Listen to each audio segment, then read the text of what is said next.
Hello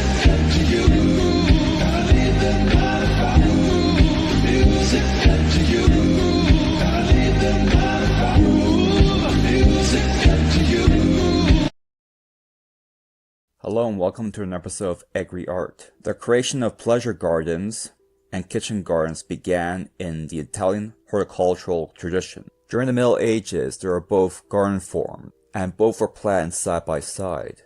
Both gardens were often separated by ditches, hedges, or low walls. 16th century architectural manuscripts such as Palladio's Quattro Libri showcases the gradual divergence from one undifferentiated garden to two separate gardens for business and pleasure. The differences between business and pleasure in plant cultivation was often expressed through their location, layout, and features, and both were often used to express the prestige, culture, and value of the land and culture, and especially the value of owning a particular plot of land.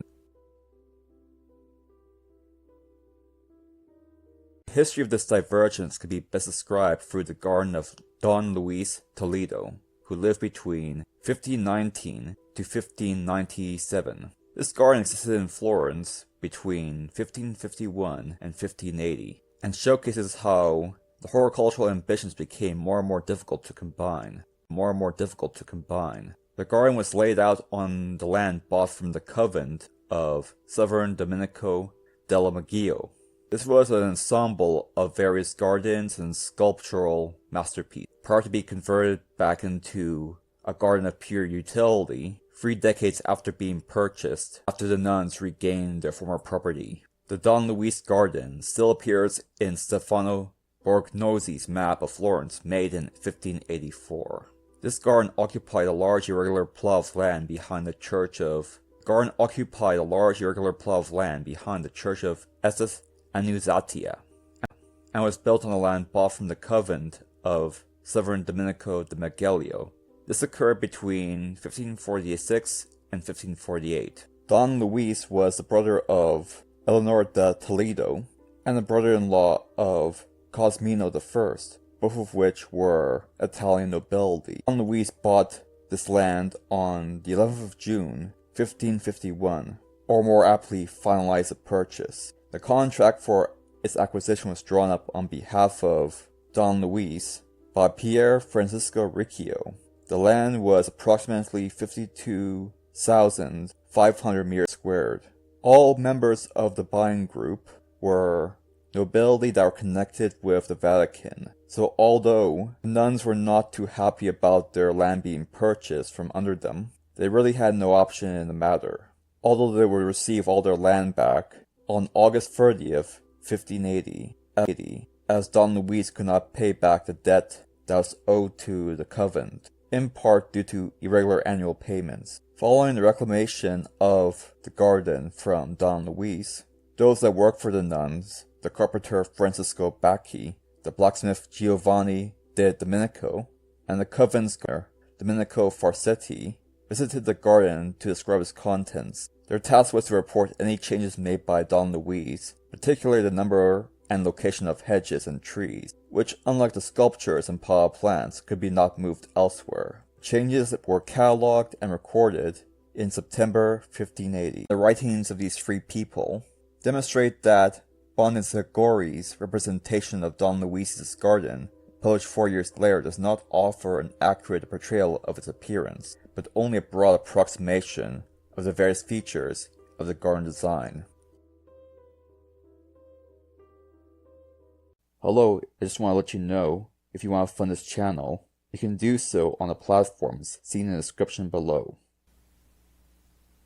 The main part of Don Luis's garden was a long and narrow rectangle of land that stretched from the orchard of Estes Annunziata to the city walls. The shape of this garden was defined by 2 parallel alleys with laurestinus and laurel hedges. Parallel to these hedges, and cutting through the middle of this rectangle was another alley. This alley had laurel hedges on the south and myrtle to the north. The garden had 2 fountains, one large one and one small one, and were positioned in this central axis. By 1850, however, only a small fountain was still in its place. by the orchard of Esses Annunziati. The area previously occupied by the large fountain was now surrounded by 4 groves of firs, consisting of 66, 62, 49, and 50 trees. Based on what information the researcher could find, the fountains probably had bird-catching nets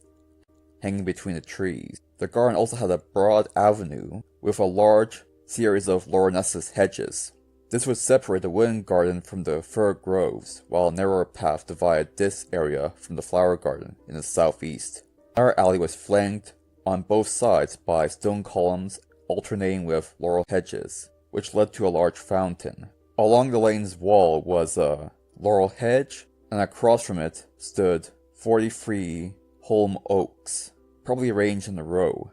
Don Luis seemed to have drawn much of his inspiration from the gardener Tribobolo, who created many gardens such as the Fountain of Hercules, the Labyrinth, and the Fountain of Venus/Florencia.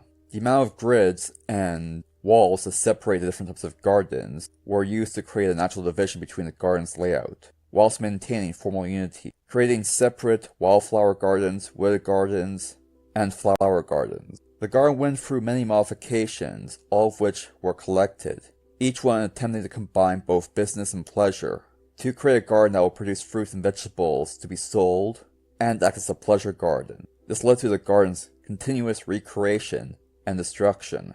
On the business end, those that worked under Don Luis would grow artichokes, lettuce, cherries, straw, other fruit, lettuce, radish, wheat, and flax. The continuous badgering from the convent, and the debt he was unable to pay off, eventually led him to give back the land to the convent and move his garden to a newly acquired home in Naples. The Naples garden would become a purely pleasure garden, and the convent would remake the land into a place of business. In the end, the story showcases how the garden evolved to such a state where the goal of achieving both business and pleasure became less and less possible with the evolution of the European economy. Well, that about covers everything. Thank you for watching.